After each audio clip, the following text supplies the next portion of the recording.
যখন যেখানে ভগবান বিরাজ করেন। তো আপনাদের যেরকম প্রত্যেকের বাড়ি আছে না, সেরকম এটাও ভগবানের নিজের বাড়ি।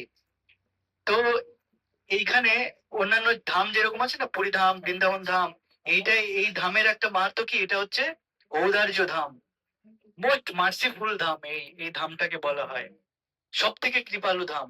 যেরকম পুরী ধাম হচ্ছে কি ঐশ্বর্য ধাম, দেখছেন না কত বড় মন্দির, সেই কেউ বানায়নি ওটা, ওটা বিশ্বকর্মা নিজে হাতে ওইটা বানিয়েছেন। আর পুরী মন্দিরটা নিজে ম্যানিফেস্ট হয়েছে, ওটা কেউ খোদাই করে আমাদের মতো বানায়নি।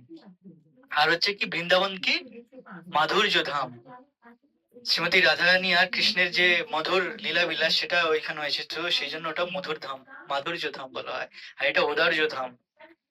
তো ঔদার্য কেন বলা হচ্ছে, মোস্ট মার্সিফুল কেন বলা হচ্ছে? কারণ দেখুন, প্রত্যেকটা যুগে দেখবেন সত্য, ত্রেতা, দাপর, কলি। তো তো সত্য যুগে কি ভগবান বিষ্ণু, তো যখন ওনার পিতা ওনাকে যখন মারতে এসেছিলেন, তো প্রত্যেকটা মুহূর্তে